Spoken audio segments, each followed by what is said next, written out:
Chanda is basically donations to do good work. That's what chanda means. We don't actually disagree with the concept of chanda.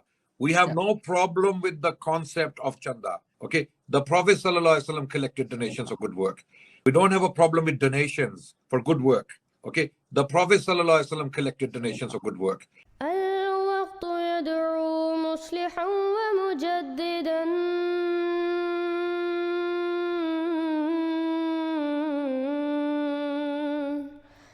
فارنوا بنظر Tahir وجنان.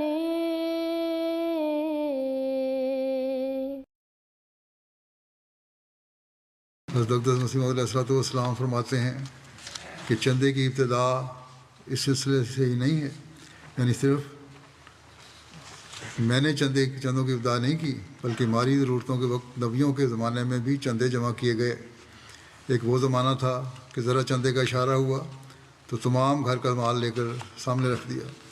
پیغمبر خدا صلی اللہ علیہ وسلم نے فرمایا کہ حسب مقدور کچھ دینا چاہیے، اور آپ کی منشا تھی کہ دیکھا جائے کہ کون کس قدر لاتا ہے.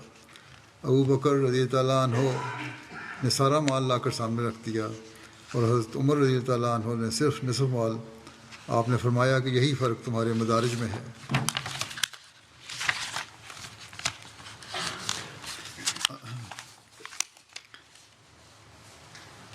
آپ فرماتے ہیں کہ صحابہ کرام کو پہلے ہی سکھایا گیا تھا کہ لن تنالوا البر حتی تنفقوا مما تحبون. اس میں چندہ دینے اور مال صرف کرنے کی تاکید اور اشارہ ہے. یہ معاہدہ اللہ تعالیٰ کے ساتھ معاہدہ ہوتا ہے، اس کو نبھانا چاہیے. اس کے برخلاف کرنے میں خیانت ہوا کرتی ہے. پھر ایک جگہ آپ نے فرمایا ایک آدمی سے کچھ نہیں ہوتا، جمہوری امداد میں برکت ہوتی ہے. بڑی بڑی سلطنتیں بھی آخر چندوں پر ہی چلتی ہیں. فرق صرف یہ ہے کہ دنیاوی سلطنتیں زور سے ٹیکس وغیرہ لگا کر وصول کرتی ہیں، اور یہاں ہم رضا اور ارادے پر چھوڑتے ہیں. چندہ دینے سے ایمان میں ترقی ہوتی ہے، اور یہ محبت اور ایک خلوص کا کام ہے.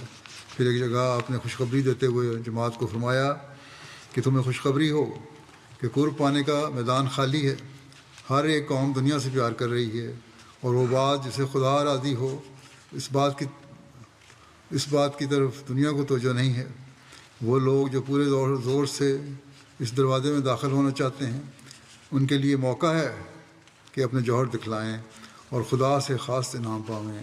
یہ مت خیال کرو کہ خدا تمہیں ضائع کر دے گا. تم خدا کے ہاتھ کا ایک بیج ہو جو زمین میں بویا گیا. خدا تعالیٰ فرماتا ہے کہ بیج بڑھے گا اور پھولے گا، اور ہر ایک طرف سے اس کی شاخیں نکلیں گی اور ایک بڑا درخت ہو جائے گا. بس مبارک وہ جو خدا کی بات پر ایمان رکھے اور درمیان میں آنے والے ابتلاؤں سے نہ ڈرے. اللہ تعالیٰ کے فضل سے اس بات کو لوگوں نے سمجھا اور قربانیاں دیتے چلے جا رہے ہیں اور اس کا فضل حاصل کرنے والے ہیں. اللہ تعالیٰ کرے کہ ہم لوگ حضرت مسیح علیہ السلام کی خواہشات کے مطابق قربانیوں میں بڑھنے والے ہوں، مالی قربانیوں میں بھی، اور اپنی روحانی حالتوں کو بہتر کرتے ہوئے چلے جانے والے بھی ہوں. اپنے تعلق کو اللہ تعالیٰ سے بڑھانے والے بھی ہوں، اور صرف مالی قربانیوں میں نہیں بلکہ ہر حالت میں ہم اپنا وہ عملی نمونہ پیش کریں جو ایک حقیقی مسلمان کا نمونہ ہے. اور جب یہ ہوگا تو انشاءاللہ تعالیٰ ہم جماعت کی ترقیات کو بھی دیکھیں گے، اور پہلے سے بڑھ کر ہم کامیابیاں دیکھتے چلے جائیں گے انشاءاللہ. اللہ تعالیٰ کے فضل سے اللہ تعالیٰ کے فضلوں کو دیکھتے چلے جائیں گے، اور دشمن کو ناکام و نامراد ہوتا دیکھتے چلے جائیں گے. اللہ تعالیٰ وہ دن بھی جلد لائے کہ ہم یہ دن دیکھیں.